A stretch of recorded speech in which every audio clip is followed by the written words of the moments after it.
ইমরান ভাই ভালো আছো নি? হ্যাঁ ভালো। ভাই তোমার লয় কি আমার কোনো শত্রুতা আছে নি? হ্যাঁ। তাহলে যে তুমি আমার খালি পিড়াইতে চাও এটা কি ঠিক ভাই কও? আমি অনেক কষ্ট পাই। আচ্ছা শোনো, আজকের থেকে তোমার লাগে আমার কোনো ঝামেলা নাই, ঠিক আছে? আমিও তোমার লাগে কোনো ঝামেলা করবো না, তুমিও আমার লাগে কোনো ঝামেলা করবে না, হ্যাঁ? কিছু যদি মনে না করো একটা কথা কই তোমারে। হ্যাঁ, ওই দোকানে তোমার বেতন দেয় কত? 16,000 টাকা। কি কও? তুমি যে কষ্টগুলো করো, তাছাড়া যে হারে সেল করো, তুমি তো মিয়া মিনিমাম 36,000 টাকা ডিজার্ভ করো। তোমার কি লেগে মিয়া এই 16,000 টাকা বেতন দেয় আর হ্যাঁ চাকরি করো তুমি? তুমি আমার দোকানে আয়া পড়ো, আমি তোমারে 36,000 টাকা বেতন দিব। হ্যাঁ হাসুইও। হ্যাঁ, চা তার কিছু নাই, কথা সত্যি। মাসে মাসে তোমার 36,000 টাকা বেতন দিব। তুমি একটা কাম করো, আজকে যাইয়া ওর চাকরিটা ছেড়ে দাও, কালকে থেকে আমার কাছে জয়েন করো, অ্যাডভান্স 1 মাসের বেতন দিয়ে দিব নে। চা খাও, হ্যাঁ? আমি গেলাম। তাইলে তো সোহাগ মিয়ার দোকান থেকে ভাইগে যাইতে হয়। আজকেই যে না করে দিব, আর চাকরি করবো না সোহাগ মিয়ার দোকানে।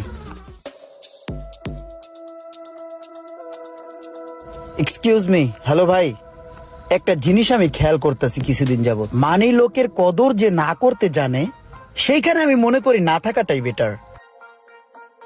আপনি আসলে মানি লোকের কদর করতেই জানেন না। জ্ঞানী যারা বোঝে তারা শুধুই এশারায়, নাদানের বুঝাইতে পারো কে আছো কোথায়। ভাই আপনি একটা নাদান। আমার মতো একটা সেলসম্যান যে কিনা এই আইটাস বিডি শপে মান্থলি একটা বিগ অ্যামাউন্ট সেল করে থাকে, তাকে আপনি কোনো কদর করছেন না, তাকে কোনো ইজ্জতই করছেন না। তো ভাই আমি অনেক চিন্তা ভাবনা করে দেখলাম আমি আপনার দোকানে আর থাকতে পারছি না। তো ভাই দোয়া রাখবেন, ভালো থাকবেন। আজকে থেকে আমি বিদায়, চলি, বাই। কি রে ভাই, হুট করে বেতনের উচিলে চাকরি ছেড়ে দেওয়ার লোক তো হয় না। আর আশেপাশে কেউ কান পড়া দিছে। রোমান ভাই একটা কথা জানেন, ওই সোহাগ ভাই আছে না, হ্যাঁ হুদাই খালি পেটটা লয়ে বয়ে থাকে, কোনো কাম কাজ করতো না, সব কাম আমি করতাম, কাস্টমার ডাকা থেকে শুরু কইরা, বুঝছেন? আমার ভিতরে একটা এক্সট্রা পাওয়ার আছে, কাস্টমার ডাক দিলে আয় পরে, ও ভাই কি চাইলেন এদিকে আন। বলদ নি কাস্টমারটা ডাক দিলাম আইলো না। এলো এটা গুছা ধর। দেখছেন ভাই কেমনে মাসি মারে পেটটা লইয়া, আমি এ পড়ছি মানে দোকানটাই বন্ধর মতোই তো, কোনো কাস্টমার নাই, হুদাই বয়ে রয়েছে। বড় ভাই কি অবস্থা? পেটে দানা পানি পরে, পেটটা তো হুগাই গেছে গা।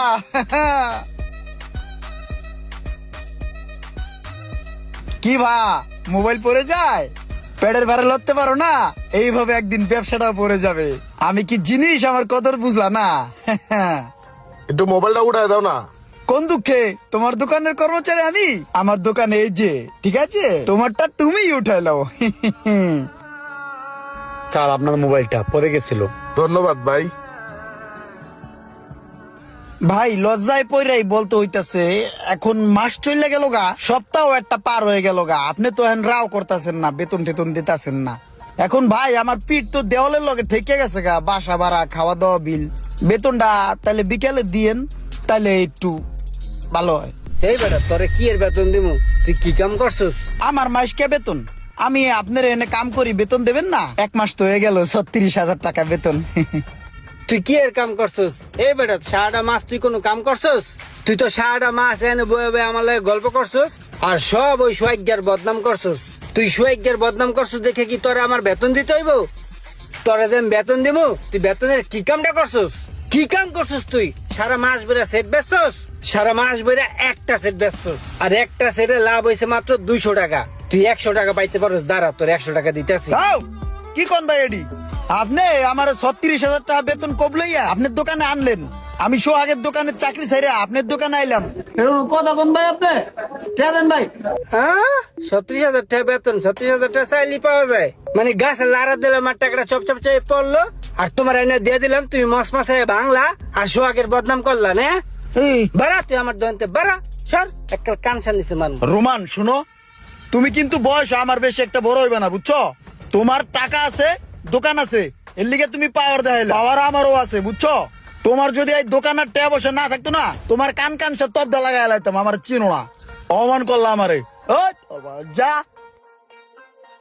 বস একটা কথা কইতাম, বুঝছেন? আমি বস এক ধরনের অনেক অনুতপ্ত, আপনারা এনতে গ্যাঞ্জাম করে কাউ কাউ করে গেছি, রুমান আমারে ফুসলাই ফাসলাই নিছে, কইছে 36,000 টাকা বেতন দেবে। এখন ওই 100 টাকা বাইর করে, এর লিগে ওর লগে আমার মাইর লাগছে। রুমান্নারে এনতে চাকরি ছেড়ে আয় পড়ছি। এখন আপনারা ওই আগের কামটাই এখন আমার লয়েলন। ভুল ভ্রান্তি ক্ষমার দৃষ্টিতে দেখে এখন আমার চাকরিটা আমার ফেরত দেন। বস এই যে পাশের দোকান থেকে টাকাটা দিয়ে দিছি।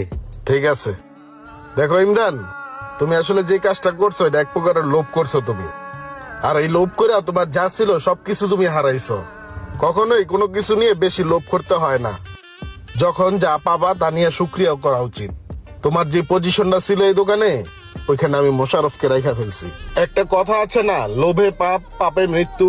ইমরানের মতো এমন লোভ করে ধরা কে কে খেয়েছেন অবশ্যই কমেন্ট করে জানাবেন। আর ভিডিওটি ভালো লাগলে অবশ্যই শেয়ার করে দিবেন প্লিজ।